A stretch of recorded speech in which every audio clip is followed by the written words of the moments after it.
Clients are after the best possible outcome, but we all know this doesn't always happen. The most difficult and risky part of a matter can be the delivery of bad news. Host Julian Morrow chats with Susan Hill, Special Counsel at Hones Lawyers and author of A New Lawyer's Guide to Getting It Right the First Time. They discuss the risks associated with the delivery of bad news. They examine ways to deliver bad news with empathy while maintaining a focus on the facts and without damaging the relationship with the client or your reputation. Susan Hill, thank you so much for speaking with us. That's lovely, Julian. Now, look, there's no way of sugarcoating this, Susan. We are here to talk about delivering bad news. Yes. I suppose that's something you've had to do in your career, including at Hones Lawyers these days? Yes, Julian, look, it's part and parcel of being a lawyer, and it's something that, nobody wants to be the person who's giving bad news, and even more, nobody wants to be the person who's receiving it. But we just have to accept that it's something that we do in our work.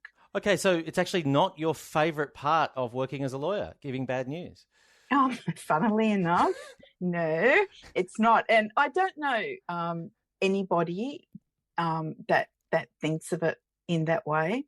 And that's why I also think it's not something that we need to sort of set up as something that like we're just totally comfortable with, or that we don't care about it or whatever, because then you can become sort of aloof and cold as well. So to some extent, it just always is a hard thing to do. But I suppose with practice and reflection on times you have had to deliver bad news, there are ways of developing skills that can make the whole process better for everyone concerned. 100%. So even though I think the first thing is you've to accept that it's never going to be easy, but that you can, with planning, with preparation, with good management, like anything, you can, it can be easier. Yeah. And I think that's a big distinction to make. Absolutely. Looking back on the times you've had to deliver bad news, what are some of the problems you think that kind of characterise these interactions? In particular, let's just focus for the moment on lawyers speaking to clients, because there are other types of bad news that can be delivered by lawyers as well. But in terms of the expectations that lawyers have and that clients have, what do you think some of the issues are there? I think that for lawyers, a real trap can be like merging yourself into the bad news. You're right. So that this sort of idea that, and I think probably more for junior lawyers, just because they're new, but I think it doesn't necessarily go away, a sense of having to come up with an answer and a solution for the client, when sometimes, like, we're not like the equivalent of a legal Santa Claus, and there's not always a legal remedy in our, Santa sack. Even if the client's been naughty or nice, regardless, there's no, sometimes there's just not what they want in there. And I suppose that can be hard for us as lawyers, because we want to be the provider of that solution. Totally. And Julian, lawyers are typically high achievers, really focused on results and getting a good outcome for their clients. And so sometimes it's just hard to accept that you can't do that. And so you've got to be able to adjust your what you're aiming for. And I think it's important too, because if you as a lawyer have that expectation on yourself, then really that's what you're communicating to the client. So you're setting the whole thing up for potential catastrophe if you don't adjust, the expectations around it, which actually are all stemming from your sort of center point. You're like the epicenter of the whole thing. Yes, indeed. And Susan, you mentioned before the sense of sort of the lawyer identifying or being heavily invested in the issue. What are your sort of reflections on the different types of emotional investment that lawyers and clients have in issues and how that plays out when it is necessary to deliver bad news? Oh, look, feelings are going to trump facts every time. And so for lawyers, Julian, you know from your own practice as a lawyer that we're focused on the facts. That's our job. And you've got to be objective, reasonable, look at the context. What's the law? How do I apply it? It's extremely factual, but facts are neutral. You know, Hamlet said it. There's nothing. Neither good nor bad, but thinking makes it so. Thank you. Yes, that's the one. And so the facts themselves are neutral, but for clients, they've got this usually quite a strong emotional investment. And I think, too, we can make the mistake of thinking that the client's going to come to the issue with that same objectivity. You know, we say, well, this is what the law says. And they go, oh, okay, yes, I understand that. But it's like facts can only talk to facts. Facts can't talk to feelings. Yes. It's like a different language altogether. And because facts are neutral, emotions are strong. And so straight away, there's so much potential for conflict and misunderstanding. Yes, indeed. If you were to characterise some of the sort of typical responses that lawyers have when they have to deal with giving bad news, what are the main types and what are the consequences of those types? I certainly remember when I was a lawyer, I would try to just avoid the moment as much as possible. It's probably why I'm not a lawyer now. You said that, Julian, and especially someone like you, because you're just so like we hear you're this experience in control sort of person, and to hear someone like you say, I would want to avoid those situations, I think that's just so powerful for people to hear, because it's what happens in real life. Just because you put that lawyer hat on, you don't turn into like a robot or some sort of AI. You're a person and the client's another person. And we automatically want to avoid giving bad news, especially, like they say, you know, don't shoot the messenger. But that's really what you're setting yourself up for. And that's true. That's, by the way, I looked that up. Don't shoot the messenger. And that used to be what happened. They had to come back. The messenger would get sent back from the battlefields, obviously, you know, pre mobile phones. And if they had good news, they'd get banqueted, wined and dined. But if they were losing the battle, they would be executed. So you'd have to wonder, like, if you got given that message. In those circumstances, you can understand avoidance, yeah. Although I believe that practice is now frowned on from an HR perspective, yeah. So we shouldn't avoid it. Does that mean that the bad news needs to be delivered instantly, or is there some benefit to at least taking a little bit of time to prepare and, you know, shape your response? Okay, so a couple of things there.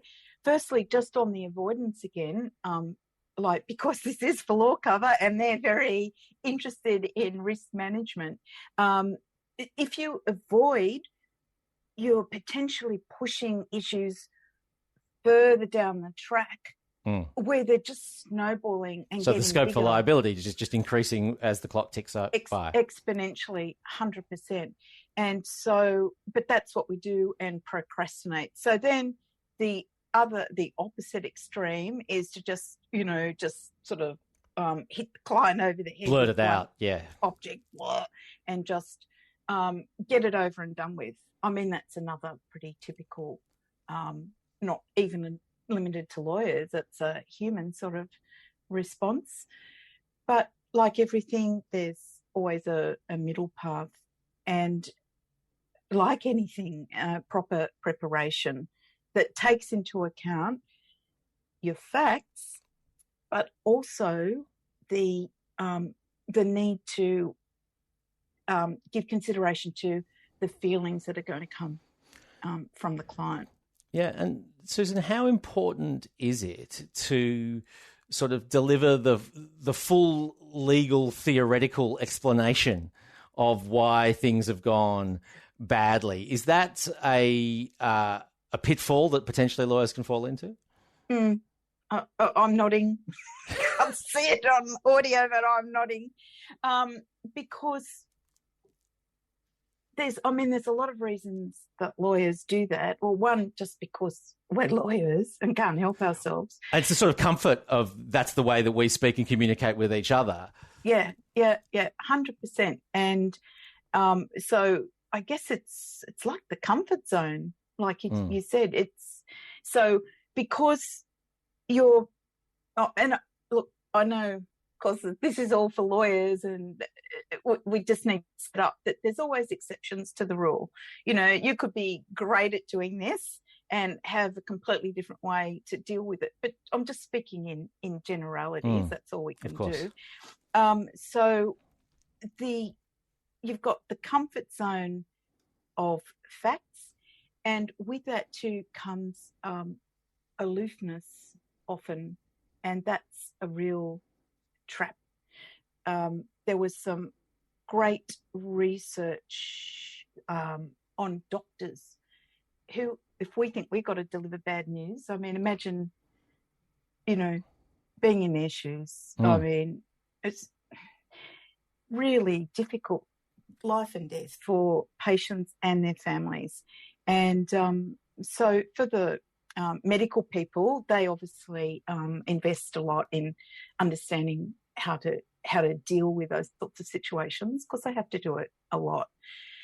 And one of the top ranking values that the patients and families commented on, they rated really highly the attitude of the medical professional giving them the bad news. So not the news itself, but the attitude of the person. Lawyers, Julian, they can be really, they don't mean to be, but they can come across as cold because they're so immersed in facts. That's where their heads are. But people, I've seen even very experienced business people who you'd think, you might make the mistake of thinking, oh, they get it. But no, when it's about them and their matters, they react, and they're going to direct that dissatisfaction with the news that becomes you. And so, you can be on the receiving end of strong criticism. I mean, if you took a sliding scale, it can definitely slide over into attack, complaints, formal complaints, a whole lot of stuff. We mentioned avoidance in terms of the timing of delivering bad news, but I wonder is there also an aspect of avoidance in terms of just wanting to get out of the situation of delivering bad news, get it over quickly, get out the door? How should we approach the timing of how long you spend delivering the bad news, and whether or not it's short and sharp is the best, or somewhere in the middle? Yeah, I find it difficult to think of any situation, where like ripping off the Band-Aid is the way to go. Even though, you might desperately want to do that, like just, sort of dump it on them and then get the hell out of there. Well, in fact, I know that the behavioural economist Dan Ariely, who was a burns victim, found that he always had his dressings taken off very quickly by the nurses, and it was really painful for him. But he realised that the nurses were taking the bandages off really quickly because they were so uncomfortable at the pain that they were causing. They couldn't see the pain. Yeah, exactly. Yeah. And they wanted to get away from that situation. But actually that wasn't, in the medical context, the best for the person who had the injury. And it might be true for us as lawyers as well. Oh, we're good on the law, but maybe our, interpersonal skills in communications are something that can always use. They can always be improved. It doesn't matter how good you are; it can always be improved. And so, let's not mistake. Of course, lawyers are wordsmiths. That's what we do. Language is our thing. But I think if we just confine it to the content, then we miss the opportunity to connect. And it's that disconnection that can cause a lot of problems. And if you're nervous too, Julian, I'm sure you know all about body language now, non-verbals. It's like 55% of communications, presumably, and tone is 38%, and the words themselves are just the rest. It's 7%. So, I'm not going to say how accurate or not the studies are, but this seems to be quite a consistent finding. And so if we just focus on the words, that's 7%. The client's getting the rest of it from the context of how you're communicating that. And if you've got like a nervous laugh because you're uncomfortable, you want to break the tension. That's like you said with the nurses, they can't deal with it. So you're feeling, if you're like stressed yourself, then straight away you're just going to sort of go into robot mode, get it done with, get out of there, too bad, so sad. Here's my invoice. Yeah. And so taking a bit of time to get ourselves in the right emotional space as well, and something that's going to be receptive and makes it possible to listen as well as to deliver news. Thank you. Yes. So you make a super good point, because as we're saying this, somebody can be listening and just going, oh, like, this all just sounds touchy-feely, and why do I have to sort of worry about that? It's like super uncomfortable. But you don't have to offer them a mug of hot cocoa and, group hug sort of thing. It can be to connect with somebody. This can be really simple things. So, for example, just pausing. I mean, you said before about, delivering all the information, because that's what lawyers like to deal in. But first off, let's break that down into small pieces, because if you just come in and overload somebody with reams of information, firstly, if they're still reeling from that first bit that you've launched at them, they're not hearing anything else you're saying. Yeah. They're just like, what? And so they've gone into a spin, or they're upset. They're not listening. And if you're just going, what do they call it? Talking heads, blah, blah, blah, blah. You've lost them. So even if you've got a lot of information to go through, you've got to get it down into bite-sized pieces and let them chew over it, and be willing to stay on that one. Maybe you won't get to the other ones.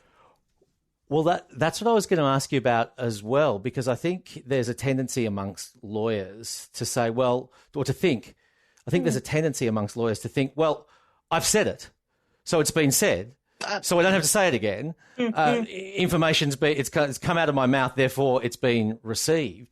Is there some virtue to thinking about maybe splitting up the communication and not just thinking, well, I've done it once, that's game over, to actually, dealing with the timing and being conscious of how much information can actually meaningfully be absorbed in a particular exchange? That's a really, really good way to look at it, because, so I'm just thinking about what you've said. So it would depend So everything always depends on context. But if it was something, quite significant and serious in a matter that you'd been dealing with, say, for some time, and you needed to go through something quite complex and detailed, I think you're right. I think you could have that initial communication, think about what's the real crux of what you want to say that needs to be understood and accepted by the client, and just accept that that's all the initial discussion is going to be about. As long as you communicate to the client that we're just starting the conversation. This isn't the end of it, but there's a lot to take in. So let's just first deal with this bit, and let them have lots of opportunity for queries, comments, questions, even if it's not in the meeting, because it's all whirling around. And I mean, I know, and I'm sure you've had the experience when you find something out, it's not till you go away and you think about it and questions come up and, but what about, and why didn't they, and I don't understand. All of that. And that needs to be dealt with. And like you say, if we just, sort of rapid fire, loads of information, it's the feelings. That's what we said at first. It's the facts, can't talk to feelings. And so we just have to sort of filter the facts. I suppose also, and I think you mentioned the word pushback earlier, there must be some virtue to thinking through the sort of emotional range of responses and the substance of what might follow. There is the chance that you'll be accused of being fully at fault. Yes. How should you go about preparing for pushback and accusations, both in terms of substance and also, I suppose, your tone and attitude in dealing with that? I would go so far as to say that you could practice it. I think just imagine the types of things that someone who's feeling upset or confused or angry would have. And just imagine, well, not just the words, but how you'd feel. Because here's the thing.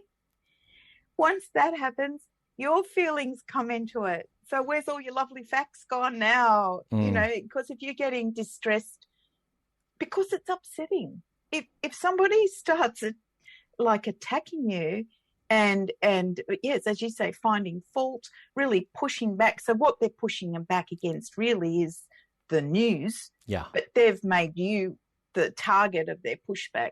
And the automatic thing, I think, is for most people is to get defensive.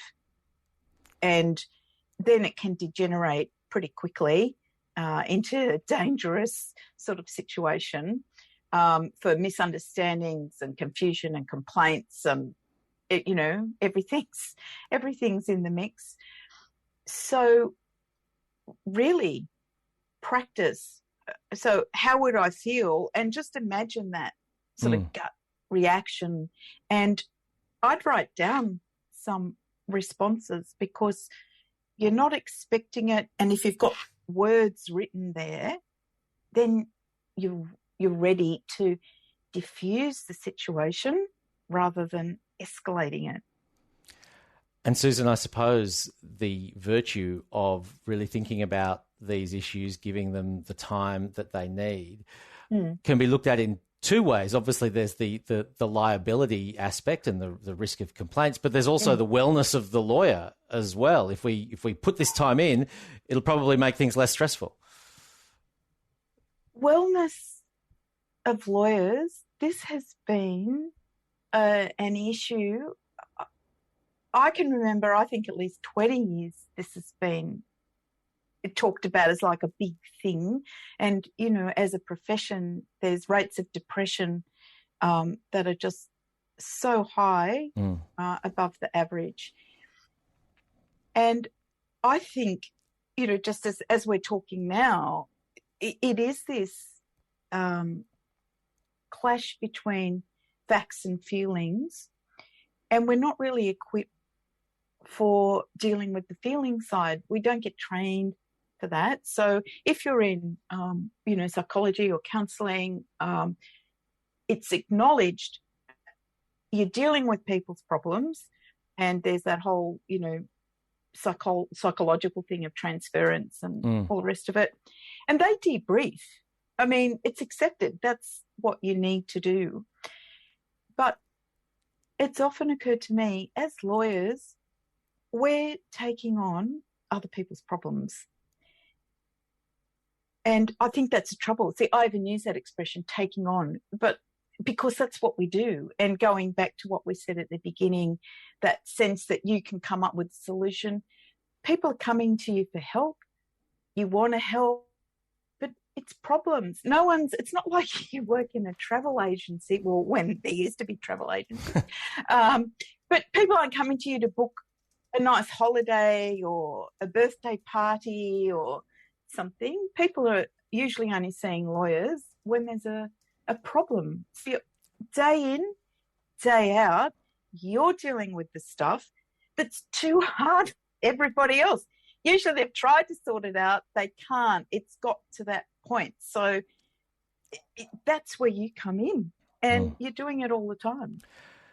And Susan, we've been focusing on communications with clients, and that's obviously the critical part. But I wanted to ask you also about communications between lawyers. If we're junior lawyers, the difficulties of speaking to the boss and saying, I think there's a problem here.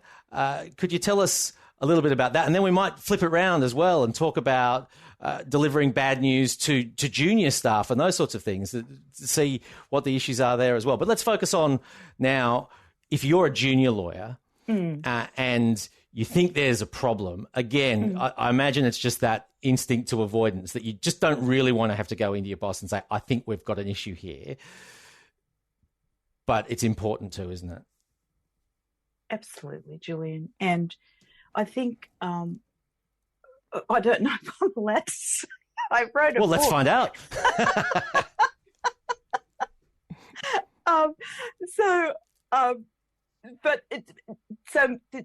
My book is for new lawyers, and one of the things that I think is a real issue for junior lawyers is they haven't yet had those years of experience to make the adjustments to expectations.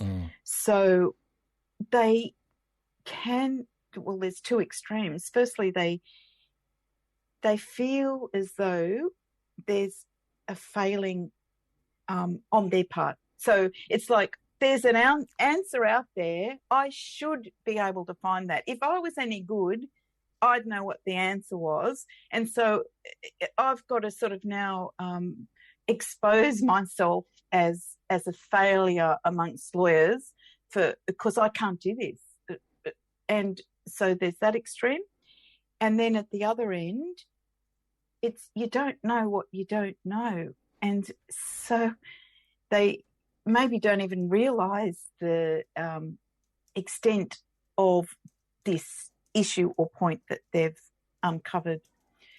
And it can be really difficult. And I think I would aim for this sort of approach of before, especially when you're junior and you're new, before you're going to clients with any sort of commentary on what their position is, it's something that should be discussed with a more senior lawyer to get their input, because there's context, you might like hit a brick wall here, but hang on a second, what about over there around that detour road? Is there another path? That comes with experience. And then for the ones who think they should know and they can't, I hope they listen to this, because that's just such the toughest most debilitating expectation that they can put on themselves. And really, our job as lawyers, I've said very often to people, look, I agree that it's unfair, 100%, but I don't write the laws. All I can do is interpret them and tell you how they apply to your situation. But it is unfair. And unfortunately, there's no, legal remedy that's going to be available to you in this situation. Something like that. But just to accept that coming up with a solution is not always our role. And as junior lawyers, there are resources internally and colleagues who we can turn to and should turn to, particularly if we think there's a bit of a red flag coming up. If there's even a hint, a little tiny, ripple in the breeze. 100%. They need to be speaking to somebody senior, and again, it's that expectation that they either should be able to do it or they think they can, and either way, anything that involves advising a client on something of substance, that really should be discussed with the senior lawyer. Yeah. And also you said from the other way around. Yes. That's that can be problematic as well, because senior lawyers are pressured for time. They've got their own workloads to do, and they're not not usually trained in supervision and training. And so there's a tendency, I think, to stick to the supervisory level of, correct that, change that, you didn't refer to this, what about that legislation? But that's not addressing more those expectations of what's realistic, what's your role, what do I expect from you, what do clients expect from you, those types of conversations. And they can be just as important as the actual, fix up the mistakes in the draft. So I suppose what we're saying there is that when we're communicating with clients who aren't lawyers, it's important to remember the emotional dynamics. But even between lawyers, when we're talking about the rational things, we've got to remember that, the human and emotional aspect is as important in intra-workplace communications as it is when we're delivering bad news to clients. Oh, definitely, Julian. And especially with junior lawyers, new lawyers who, well, look, we haven't addressed these rates of depression yet. So I think you've got them in at that graduate level, and let's start changing at the ground roots.